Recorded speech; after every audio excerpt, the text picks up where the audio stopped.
Welcome. We have Ginger Dhaliwal with us today.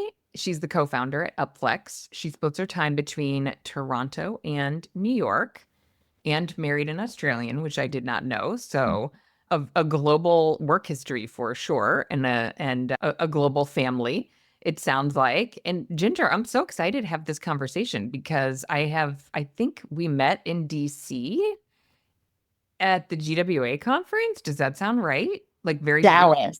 It was in Dallas. Dallas. Okay, it It was was one Dallas. of yeah, Okay. it was one of the first conferences just after COVID, and I think Yes. everyone was like, Was "Oh my very God." all over the place. They're Totally. like, do we hug? Do we touch? What do we Mhm. do? Yeah, it was Yeah. amazing. It was actually one of my first conferences where I actually saw other humans with legs walking around, and I'm like, oh, it was Totally. wonderful. Good. So I can't wait to get to know more about you. So, okay, you have such a, non-industry background. So, can you tell us a little bit about your story and then how you ended up in the industry? Yeah, absolutely. Actually, my background is in social work, so I'm always kind of when it comes to always focused on the people. I'm very focused on the human-centered approach to things. And it's funny, I'm originally from Toronto, went to York University, and then I got the travel bug. And so I ended up in Southeast Asia and got my first job because someone asked me the question, do you know the internet? And I'm like, absolutely. And I, and that was my foray into technology, and it was wonderful. I got to build R&D facility in Malaysia, and I was the employee number one, and I grew that R&D facility into about 150 engineers. And the beauty of that experience when you're in your early 20s is you think anything's possible. So back then, I spent most of my time ideating great ideas and then spinning them off into separate companies. And I had the ability to work with different teams from around the world. And so I had engineering teams from India, Ireland, the US, across Southeast Asia coming together to solve really, really interesting problems. And we built the first public advertising network, which was a internet kiosk that got deployed into San Francisco. We partnered up with McDonald's and all these amazing Starbucks and had this amazing experience. We built the first micropayment solution where we saw before PayPal and the idea was that telecom companies were going to become the new credit card companies and everyone trusted their telephone provider so it was amazing. So I had this incredible experience where every year I was launching new businesses. Some of them got acquired, some of them didn't. And I got into healthcare. So I met my husband, the love of my life from Australia. We went to Hong Kong. We lived there for a couple of years and then we moved to New York. And I showed up in New York and people are like, we don't really believe that you did all this stuff. And everyone was so focused on financial services that the startup community didn't exist in New York City.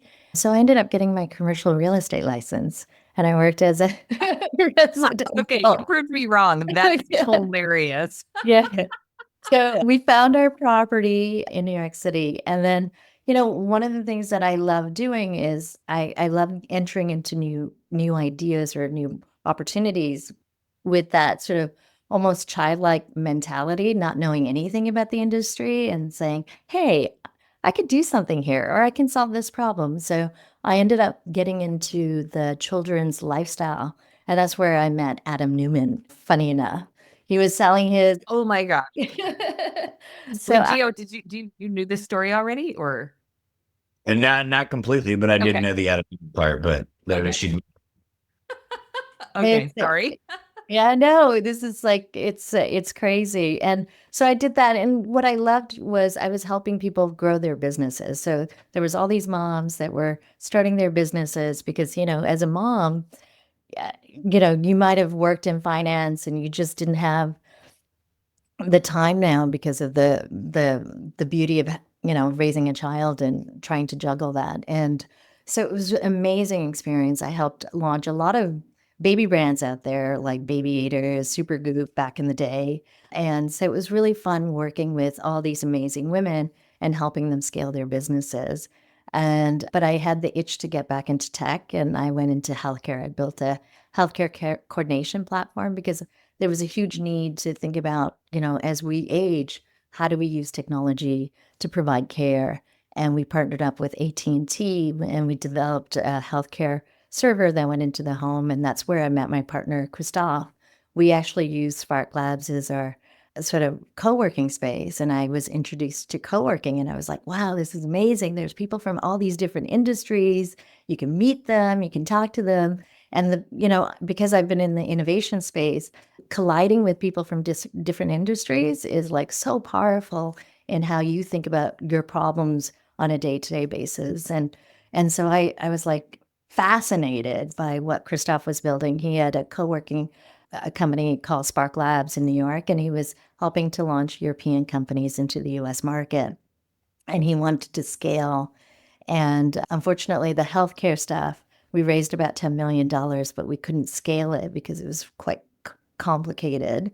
And no one was doing healthcare coordination in 2012. It was too early. And so we ended up selling that company. But a lot of the data that we captured in order to help people live longer at home was actually really interesting that we were able to apply to what we were thinking about. Upflex, one of the biggest causes of hospitalization is loneliness. And so when Christophe and I were thinking about Upflex as a opportunity, or the future of work, companies were starting to think about providing remote and flexibility, but that meant 100% working from home. And if we think about where the future is going, innovation, collaboration, creativity are going to be the cornerstone of success for us as humans. And so we started looking at this problem and realized that there was a huge opportunity to match people close to space, close to home. And so our goal was, could we create a network of spaces to allow people to access space close to home and help answer the question for corporates, which is, how do I reduce my real estate footprint, but still make my employees happy? And that's how we started Upflex. I know that's a long-winded. No, that's so interesting. Wait, Yeah. so you didn't do anything with your commercial real estate license? Yeah, we found some properties in New York, and then I called it quits.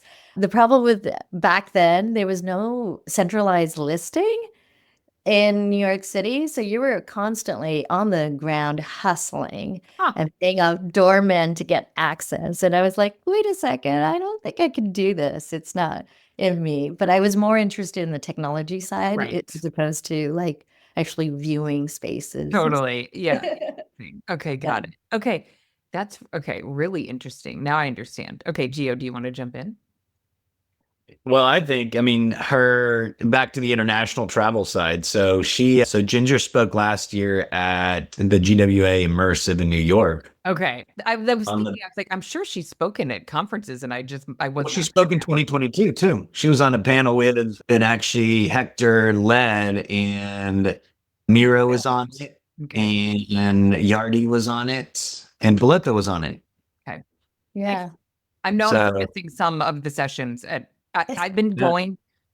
I've been to every GWA and every Juicy conference. Well, Juicy since 2013 and GWA since 2016. So I no longer sit through every panel. Oh no, yeah. And I think what was interesting about those panels in particular was, and it was still early days when we started Upflex was 2017. Okay. And Mark from Liquid Space, has kind of conquering and also a pioneer in the space, right? And one of the conversations that we had, which was different, because when 2017, when we went out and started talking about Upflex to operators, they saw us as competition. And Yep. and one of the ways that they've structured a lot of the software is that there was a lot of friction in delivering the aggregated experience, right? And in many ways, I feel so badly for Mark at Liquid Space because he had to go through this Endure the whole, yes. He's been fighting Exactly. this battle for for like for a a long. decade longer. Yeah. Yeah, and so in 2022, when we were on that panel, I think people were starting to understand the opportunity with opening up and providing integrations to companies like Flex and others to be able to reduce that friction, because ultimately we're not competition. We're actually helping you bring in a new category of members to your spaces. And so it was really, really important to kind of go through that journey and understand where we are today and how we're thinking about the problem so differently. And so I'm, really excited about the fact that most of our co-working partners now think of us in a As a partnership true partner. Yeah. and Yeah. we're strategic, and the conversations have absolutely evolved. And we're all learning, right? This is all very new in terms of how employees and are using space. Yeah. And so it's wonderful to be on this journey with such an amazing partners, because they're open and flexible about thinking about how to solve this. A lot of it is not having enough data between our systems talking so we can create that frictionless experience. And so I think, the work that you guys are doing on the immersive side and GWA is fantastic, because you're giving opportunities for operators to see the value of the technology layer in facilitating a new way of thinking about co-working. And a channel for a new customer, right? I mean, really post pandemic, the, on demand and that customer who needs a marketplace, who's not going to do their local search across 20, different markets. So the platforms are so critical. So I'm curious so we talked about Liquid Space has been doing this for a long time, and Gable and Dasana. Can you help Yeah. me like positioning matrix? Where do you Yeah. fit? Yeah, I think all of those platforms are wonderful, and they all, I think they all kind of do similar things. But the way that Upflex has always saw the problem is that we see ourselves as an ecosystem partner, and so we've always built out white label solutions. So we know that Cushman is the ultimate partner to the corporates, and they need a technology layer that allows them to offer a complete solution when they're speaking to their client, right? When they're speaking to their client, there's a fixed asset that they're looking for. They're looking for multiple markets. And then part of that is a flex solution, right? And so it's no longer selling a section of the problem, you're solving a bigger strategic problem for the client. And so, That's because Christine's involved. But yeah, Christine's involved. And yeah, because a lot of the brokerage community is not doing what you're describing. but that's what we're hoping for. And so we've been struggling that But battle. is that really your channel? I have almost no faith that the brokerage community is going to catch up. That's my hot take. It's funny because it's a conversation that I always have, is like when you're building technology, there's a displacement that happens, right? When Uber started, everyone was thinking like the taxis will be gone. Yeah. And when you're in New York City, now people have reverted to using the yellow cab because it's more cost effective in some cases, right? And maybe We're it's using Waymo in San Francisco, by the way. exactly, but yeah. In my neighborhood, like I walk the dog and like the Waymos are driving around with no drivers. It's wild. But it's an inevitable. So what happens to people? And I think it's my social work background where I'm always thinking like, how do we level up the industry to think about the problem differently? And one of the things, when you think about commercial real estate today, or even 5 years ago, it wasn't data driven, right? They didn't have the data to make informed decisions. And today, what we're offering a lot of these brokers is like, and one of the things that we talk about at Upflex is the data, and we've been, early days talking about the data side of the business, which is when you're working with a client, how do you have the data to say, it's time to move into a fixed real estate opportunity, right? And a lot of what we did early days when we were working with our corporate clients is we needed to take a staged approach. Are employees willing to leave the house? Can we prove that with data?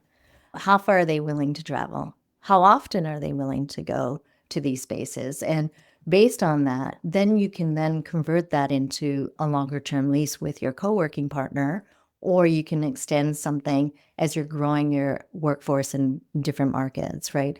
And so we're not, I think brokers today are trying to sell in a way that's kind of outdated, and in the future it will be data driven, and so they will need to level up, and hopefully these platforms will provide them the data to have the confidence to make the right choices for their clients.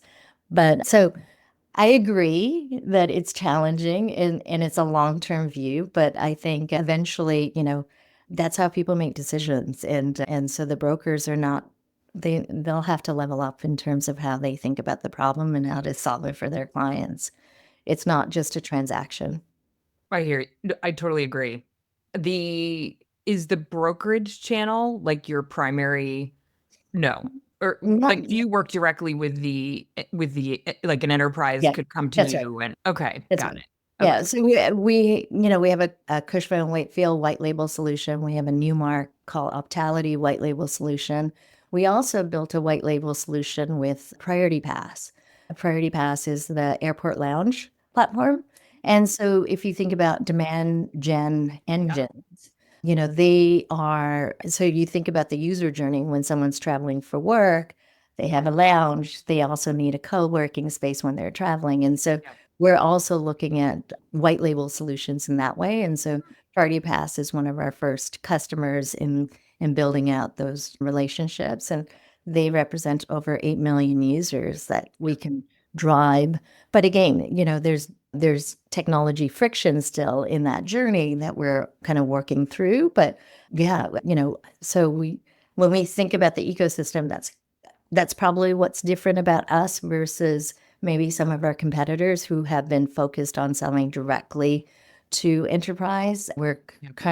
We want to be I've always wanted to build an infrastructure platform as opposed to just the demand side. So I think that's probably one of our key differentiators when we think about the problem. So you mentioned you have a white label for Newmark and Cushman. It's fun. Colliers as well. Oh, Collier as well. Okay. Yeah, Colliers The and other day I was clicking through Newmark's page and I went to their Flex and I saw Optality. So how does that work? I mean, obviously they're white labeled for a reason, but what's it like working with those service providers? Where are they in that process, in your opinion, of kind of buying in? Back to Jamie's point of not having complete confidence, and me having come from AY. yeah. Uh, everyone claims that they want to jump into this, but everyone struggles with really executing. Yeah, I think different, so whether it's Newmark or Colliers or Cushman, they have different incentive infrastructures within their organization. And, there's competition internally in a lot of those cases, right? And I think a lot of those commercial real estate companies will have to kind of rethink how they think about their clients, where, you have to have a global approach in terms of servicing your clients. And, for example, we also did a partnership with WeWork, right? WeWork also offers some of our supply partners, operators, in their WeWork app. WeWork took the view that, we want to service the client. And sometimes it's going to be a WeWork location, and sometimes it's not. And so, which is the right approach, I think, right? It's not about competition. It's about making sure that if you do have that client relationship, you're providing all the options that are available for that client to be successful with whatever real estate strategy you have. So it's really amazing to see, initially when we went and spoke to operators and say, hey, we partnered up with WeWork. They want to offer your space to their members through their on-demand platform. There was a lot of pushback, but then they saw that actually provided a lot of demand Mm. that they could, is predictable. And so, it's opened up a new sort of partnership opportunity in how they think about, what's your competition, what's not. And sometimes you have to, you're not competing, you're servicing the ultimate client, and that client needs space everywhere in today's world. It doesn't matter. Upflex is a company with 50 employees. We're in like multiple markets in different countries. We're a small company. All companies of the future are going to be structured in this way, right? And so when you think about servicing the client, it's not about, I don't see it as competition, but from a commercial real estate point of view, I think that structure doesn't exist yet. Those incentives don't exist yet. And so let's see, I'm like I said, I generally go into like industries where I have very little knowledge, and then I learn as quickly as possible. And that's one that I haven't figured out how to crack, but I'm hoping that we can provide enough incentives for them to want to offer this as a complete solution to their clients. Yeah, and I think Go ahead. to your point, I don't think the commercial real estate industry is broken across the globe. It's in the US, right? I mean, there may be other markets. And the reason I say that, and keep in mind, I am a broker, so that's how I really make my living. But it's commission based in the US as opposed to most of the rest of the world. There's a salary and then there's a bonus structure. And so that incentivizes brokers to do what's best for the client and not necessarily what's best for them. And not all the brokers here in the US are driven by those commissions and do what's in their best interest, but that is a big part of it. That is a major part of how most of these US based service providers make their money is on the commissions. And so a lot of that is driven by that. Yeah, absolutely. Nick Lavigny had a great post on LinkedIn. I don't know if you saw it, about comparing the US brokerage sort of system. I mean, it wasn't just about brokerage, but it was kind of an overall assessment of like, why does Flex get so highly adopted in the UK? And it's still like 3%, even in major markets here. And the brokerage structure and a few other factors, you were just like, yeah, wow, like that's pretty incredible. So it will be interesting just to see how much time it takes.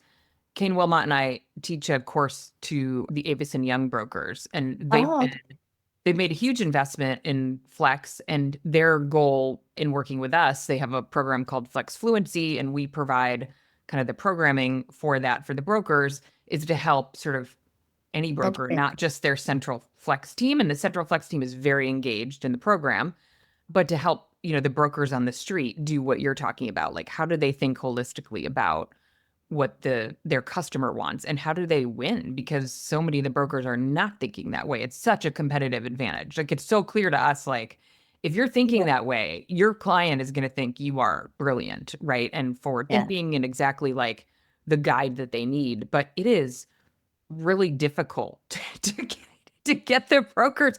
It's like they won't even take time. We're constantly trying to figure out, okay, how do we get them to just do the program? And like we whittled it down to like the least amount of time possible. It's the incentive system is really challenging, and I think we'll get there. But I think about that, like this is my, like, I was walking the dog the other day and I was thinking like, I have to stop thinking about the brokerage community because I don't think they're ever, it's just too far out.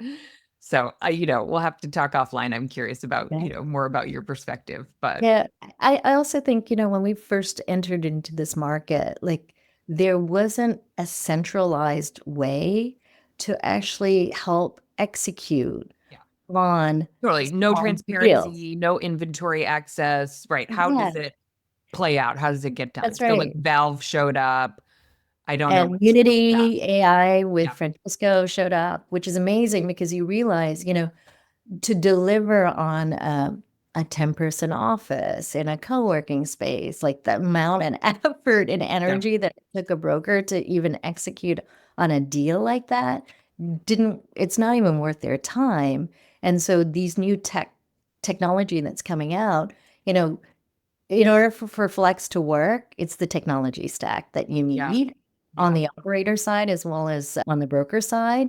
I mean, And and somewhat to some extent, the scale on the operator side, that's right. right? Because how many operators have a 10-person office? Not many. Like it's That's so right. fragmented, and you've got yeah.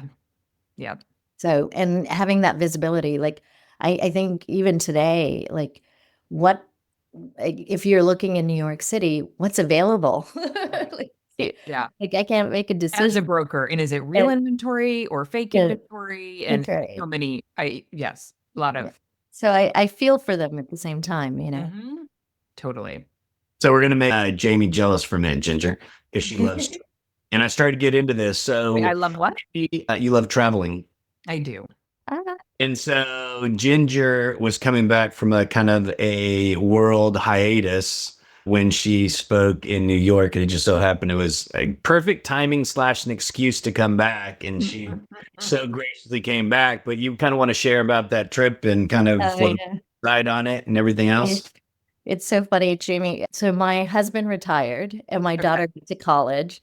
And Oh, I your was daughter's like, college age. Okay. yeah, so she's going into her third year. So she just finished the second year, which I'm so thankful for.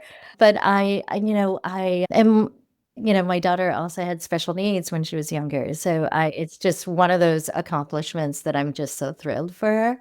And so I decided in 2024 that I was going to do 12 countries in 12 months and went on this crazy journey. Wait, did you take your husband or did you leave him at home? No, and I met up with different girlfriends in different cities because as you get older and your child goes away to college, I've been so thankful to have such an amazing group of women in my life. And because I lived in different parts of the world, I've been able to connect with them in a different city. And it's life-changing when you see a friend in so we went to Florence and hang out there, and we went to Lisbon for running remote, which was amazing conference. It was my first time going to running remote and being in Lisbon. And then I went to London and got my phone stolen, and then I celebrated the 50th, my friend's 50th in Phuket and Bangkok, and then ended up in Cambodia.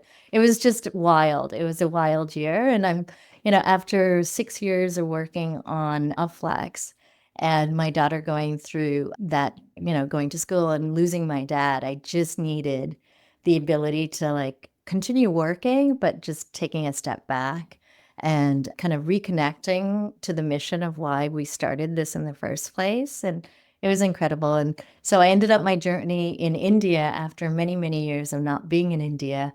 And so 3 days later, I was on the first stage, pretty much jet lagged. So, but it was wonderful. But, no matter where I went, co-working is thriving everywhere in the world. And I could find a space, I could plug in, I could still continue to operate the business and still have the joy of being able to travel and connecting with my family. And I think when we think about co-working and space and I think, initially when we first started Upflex, it was about giving access, but now a lot of co-working is about experience. It's not about the inventory anymore. Yeah. Right. And so I think there's this huge, and I'm so grateful that I had that experience because it really kind of honed into how we should be thinking about the problem. And I think companies are now finding if AI is going to take so many of the work that we do away, then what is it that we're left with? And it's the connection, it's the creativity, it's that collaboration and the innovation that we can create. And that happens in space. It doesn't happen Yeah. sitting in your own sort of office Mhm. in your home. And so I think those elements are going to drive more adoption, but I think the co-working industry needs to think about what what they're selling differently Mhm. to accommodate that way of thinking, for the future. So it was amazing experience. So I didn't make 12 countries. I got exhausted. I got Okay. sad, and I'm like, okay, I got to turn back. It was just too much. Wait, did you go from country to country? Yeah. So I went Okay. country to country. No, Actually, I went to Australia twice, so I came back to New York and then in some cases I was Okay. zigzagging across. It got to the point where now in 2025, I came back and I'm like, I'm going to be a tourist in New York City. So that's my new, That's the new project. Okay. I yeah, love it. yeah. And she actually attended the tours and fell in love with the Malin, and she spends a bunch of time there. I Oh am my God. also madly in love with the Mullen. I'm in the Bay Area, but we were in New York in November and I got to tour, and I think it might even be my background actually. Oh, Yeah. And they're a good example, like their library yeah, offering and the experience. I mean, I think we'll see, the experience level just keep iterating for operators like the Mullen and Kiln, and but even those types of products where it is about like gathering and bringing people together, in a comfortable space where they can be innovative. And yeah, it's an exciting time. I do think, again, it's like a cluster of operators though that are really probably in each country, but that are, really kind of pushing the envelope and continuing to iterate. It takes space is hard to, space is hard to change. Build outs are hard. It's really a fixed industry, right? So, right. the ability to layer, like I mentioned, Kane Wilmot, I think before we hit record, and he's the CEO of IQ Offices, and they are adding new locations, and at every new location, he could sort of push the envelope on what are we providing, and Yeah, his model is CBD. So it's employees who are coming to work, certainly some entrepreneurs, but a lot of enterprise employees. Why do they come in, right? What do they want to do when they're together? So he's a full-time barista in a couple of his newer locations and just very like, yeah, experience and hospitality focused. Uh, yeah. yeah. Which is really amazing. I always say, the co-working spaces are the new genius bars for companies. And so if you think about the Apple store, it's like the co-working space is where you're going to get all your services done that Yeah. companies can't deliver now if they don't have fixed offices, right? And so if that is the case, what does that look like? And how do you monetize on it? Because right now, as you were saying, it's a fixed asset and you have to think about services that you can layer on top that goes beyond the inventory and the square footage, but it's all these new ways of providing services that go beyond just the desk in the meeting room, because Yeah. I think employees will need more in the future Mhm. that goes beyond that. So I know that's kind of high in the sky thinking, and Yeah. I get pulled back by my team. They're like, where's Reality that? check, Ginger. Yeah. But that's why. But if you could imagine the future, right? If half of your time is being spent interacting with AI agents, right? You will need to escape that to feel connected and human again. And co-working spaces are going to help you feel that way. And so there's some really interesting kind of intersections of like what we think about work and how that's going to be structured in the future, and what does your coworker look like? How do you have that human connection? Those are things that I think about all the time, especially with all the news and the trends that you're seeing. And even in the case of the work that I do, a lot of it is now, I'm interacting with systems, not people. And so I am now driven more than ever to have that human connection outside of my work because it's so Yeah. systems driven, right? Yeah. Interesting. Right. And now your daughter's in college and like, Yeah. you're like, yeah. Yeah. God. So another curveball, you threw out Mark Gilbreth earlier, Mhm. and obviously he was, came out with the big news about the GSA. You two, in a partnership with DHC, what won a portion of that assignment. Can you talk about how that came about? First of all, with DHC and kind of what you see that evolution being. Yeah, as I said, Upflex is always about partnerships, right? Where we believe in the ecosystem, and we are here to solve problems and strategies and come out with solutions, right? So DHC is a wonderful organization that was started by John, and it's VA based, and it's part of Cushman. And a lot of what's really interesting, and I think what GSA is doing, is they're really thinking about space and people a little differently.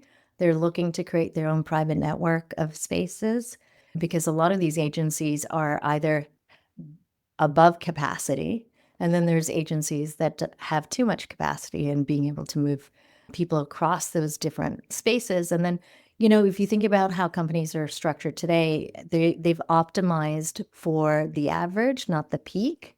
And so there's all these opportunities now to think about real estate in a more agile way. So you can have a fixed asset where people go to on a regular basis, but based on their job roles, you may want to unlock the on-demand space that's nearby because of, they may not have the room sizes that you need to accommodate. So it's no longer just about going to a co-working space or going to your office. You need to think of it as a unified system. And that's what's really interesting about what GSA is doing. They're thinking of it as a unified system where sometimes people are going into a co-working space, sometimes they're coming into their offices, sometimes they're going to another agency space. And people are making those decisions dynamically. And that's what's really exciting, because I think that's the real model of the future, right? Is people are moving in and out of space in a really dynamic and agile way. And it, it's hard to conceptualize because going back to the tech stack, it's not there yet. There's Yeah. still friction of arrival and entering PIN codes and security and knowing if there's space Yeah, there. there's no universal door access. There's Yeah. right. But Totally. I think we're moving in that direction, right? And if we can think of real estate in that way, it creates incredible optimization and a lot of flexibility because people can choose to go to spaces that are closer to home. They can meet with their people, their teams that are situated closer to everybody, so you're reducing your commute time. And then, different spaces for different types of work. Sometimes you want to be in a hotel, energized experience. Like I get some of my best work done in like airport transit because you're watching people going through spaces. I love airports. Oh, me too, and you get like, because you feel energized, Yeah. right? Space. And so, yeah, it's interesting. And GSA is thinking about the problem in a really amazing forward looking way. And it's exciting to be working with them. So, Ginger, I think you have a passion for AI. I noticed that on your LinkedIn profile and some of the things you're talking about. I mean, the GSA project feels like potential for, how do you use AI to help reduce that friction and assess demand and so how do you, I'm sure you could talk for days about this topic, but I'd love to just hear your top level of, how will it start to fit in to Yeah. our industry?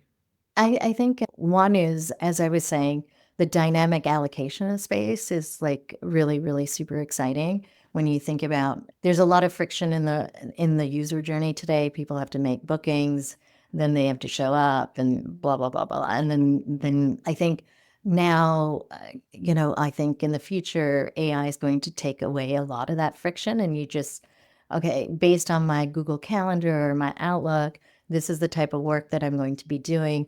This is the type of space that I need. And it's making those decisions in the background, and it's telling you, hey, show up here, right? I mean, that's the holy grail if you could Yeah. do that. And when you show up there, that space might not have a manned community manager. You have your code, you enter through the building. And it'll know your preferences for those things, right? Yeah. Like, Yeah. yeah. So it'll make Yeah. recommendations. Yeah, it would make Recommend recommendations. spaces, then it won't suggest Yeah. that. Yeah. But it's who knows? It could be your own corporate office. It could be a co-working space, right? And then when you think about people, there's different cost structures to the type of work that people do within organizations, and you can kind of optimize for that as well. One of the things that we've started doing is we've stopped asking about, we're a lot of our reviews today when they visit a co-working space is really looking at the outcomes. Did you get the work that you wanted done? Where did you feel engaged in that space, right? It's no longer like assessing on just the amenities. It's Yeah. really focused on like the outcome. And I think that's a lot more valuable in terms of Mhm. information and making sure that we're actually delivering on the employee experience side of the business. And I think, a lot of what happened after COVID is you have to book everything. It's such a pain in the ass. Yeah. Like, like everything's a booking engine in today's world. And in the future, I think that hopefully with AI would disappear and nudges people into the right spaces for the right type of work at the right time with the right people.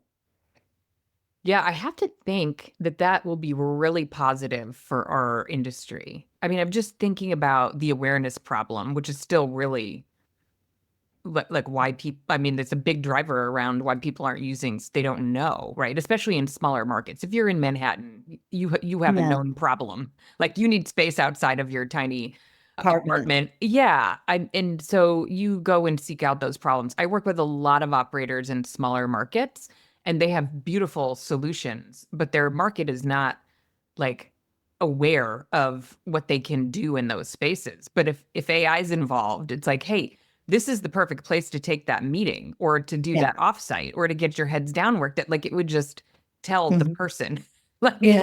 which I love. I mean, because you mentioned my podcast interview with Miro, and we were talking about like how will AI impact demand gen and lead gen, and so you're helping me sort of think through like a workflow that Yeah. is very compelling, really. If you have a great solution, then I mean, you still have to do the work. And one of his, suggestions was, okay, so then reviews will like you still have to do something to have That's AI find you as a solution.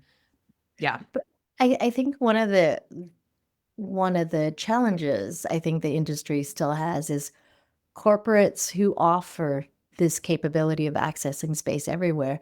They're actually up until recently, they basically said, here's the keys Hmm. and go use it. Yeah. And unfortunately, there It's like hasn't with been no change management. I talked to Mark that's a right. lot about that. Like, Yeah. well, they don't know, or maybe they're intimidated. The getting Yeah. started piece, Yeah. real, Eh, yeah, hurdle. there's no strategy around it, and I think, for a lot of them, it's the first day of preschool, right? Like, they're like, "I don't know what to expect. I don't know what's gonna happen when I Mhm. get there. I Yeah. have this Zoom call. Am I going to get plugged in time for the Zoom call?"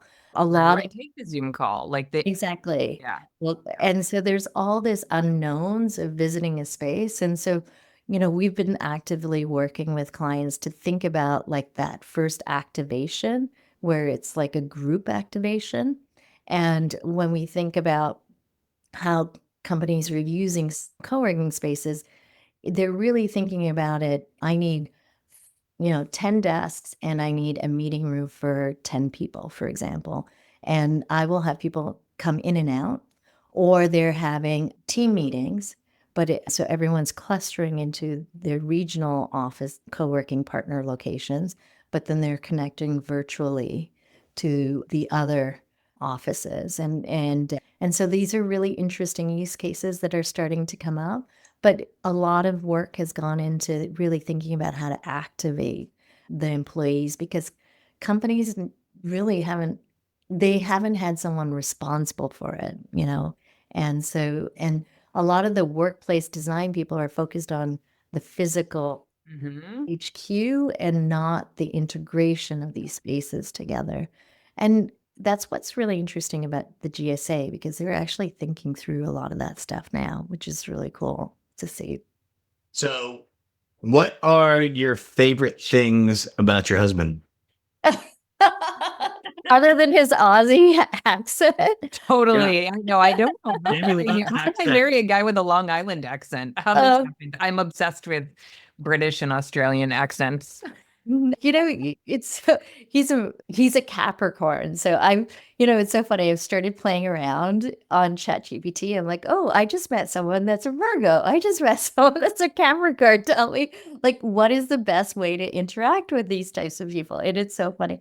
He's a Capricorn, true and true, and he's very stoic and very logical. And I think I'm an Aries, so I'm very fiery and I want to move fast and bold. And so I think the combination of both of us is really, really amazing. And being at this stage in our lives. And also, he's 6'3", blue-eyed finance guy. Handsome, smart, and has a great accent. Yeah, knows how to serve. But I think at this stage in our lives, his investment banking background and my startup experience is coming together in a really interesting way. And so we've started doing a lot of angel investing together. And so I'm learning a lot. So, after we've been together for 25 years, I know it sounds like it's a long time. Hence the 12 months, 12 countries. I mean, but we needed space to kind of evolve into who we are now that our daughter is in college, and it's been really cool. That's awesome. Yeah, he's great. You guys should all meet him. He's lovely. He's wonderful. We'll bring him. I mean, everybody's welcome at the next conference. Chicago is really close to Toronto. So yeah, just across the lake. It just takes like 6 hours. Close.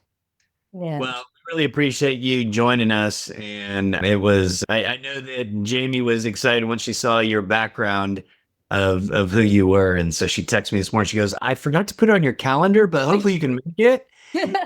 And he was like, oh my gosh, I'm so excited for this. So I'm glad that we are finally able to get you on. And thank you so much for taking time to join us, and look forward to seeing you at one of the next conferences. Yeah, absolutely. I think the work that you guys are doing is phenomenal because, when you're cracking and creating a new industry, education and sharing is so critical. And so I'm a huge fan of the work that you guys do. And thank you for having me. Yeah, I can't believe we're done already. So yeah, I want to book a coffee date the next time you're at an industry event. So I'm glad we got to connect. Or the next time in New York, and you are, if you're not finishing up your country list. Yeah. Anytime. I would love that. Are you in the San Francisco area, Jamie? Yeah, just actually close to the airport. Okay. Yeah. Fantastic. Oh, so that's easy. Yeah. So also, if you ever come in town, it's so easy for me to meet people for a quick coffee or lunch or whatever. That's perfect. Because we are so close to the airport, which is not usually like something you want to admit in most places, but in San Francisco, it happens to be a nice spot. It's great. Well, enjoy. Yeah. Well, thank you so much for having me. And if you guys have any questions about any of this stuff, always feel free to reach out, especially on the technology side. I can talk about that forever. Awesome. Thank you. Great.